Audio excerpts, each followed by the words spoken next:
680's Richard Southern joins us now. And Richard, stocks here at home and around the world are crumbling amid Trump immigration fears. Was the worst day of 2017, Francis, for stocks both on the Bay Street Exchange and on the Wall Street Exchange. We saw the TSX closing lower by triple digits. And when the closing bell rang at the New York Stock Exchange, it was goodbye Dow 20,000, the index closing below that mark amid all the concerns about the Trump travel ban. You know, up until now, Trump's been very good to stocks. $2.5 trillion have been added to global stock markets since his election, but traders turning very cautious today. They were buying gold and government bonds, these traditional safe havens. We saw airline stocks flying sharply lower. Delta down 4%, American down 4 1/3%, Air Canada lower by more than 2%. The concern being that travel overall may be reduced as a result of the Trump executive orders. Energy stocks lower as oil fell, and the tech industry, they are watching the travel ban closely because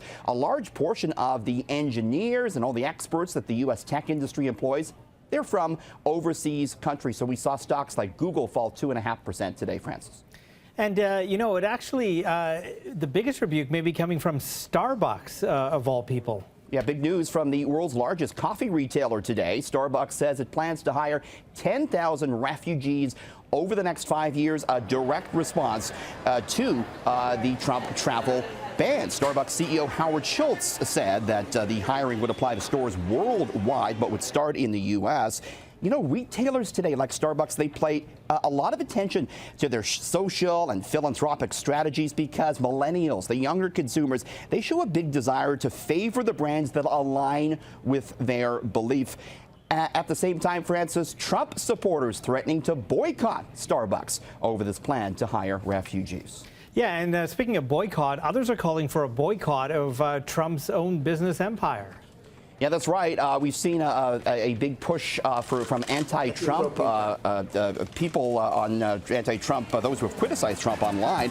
They've circulated a spreadsheet with retailers that do business with the Trump family, and among them, Canada's Hudson's Bay Company. The department store chain sells Ivanka Trump merchandise, as does Lord & Taylor, Nordstrom, and off Fifth Avenue. So it remains to be seen if these retailers and if Trump hotels and golf courses feel the brunt of the Trump travel ban. But Foursquare has previously indicated the traffic into Trump-branded properties is down sharply since he started running for president, Francis.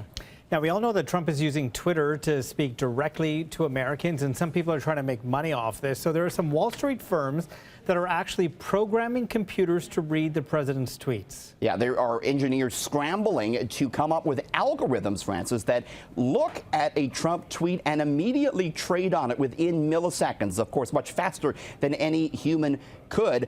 These sort of algorithms, they're not new. In fact, as much as 80% of the trade on Wall Street is done not by humans, but by computers. So indeed, engineers working to make some money off of these Trump tweets, and that's why you see the market move very quickly when he talks, for instance, about an automaker or another company like that. And he's using Twitter to do it, so you can imagine that Twitter must be very thankful for all of Trump's tweets. Yeah, I guess maybe a mixed reaction from the executives at Twitter. They've been trying to build their user base, but I don't know if they're maybe too happy with a lot of the press that they're getting from Trump. It works probably both ways, Francis. Twitter stock lower today, along with a lot of those technology firms. We had BlackBerry stock falling as well. CEO John Chen indicating that he feels the travel ban will reduce global trade, pointing out that he's an immigrant and that half of the executive team at BlackBerry are also immigrants. All right. Thank you, Richard. Thank you.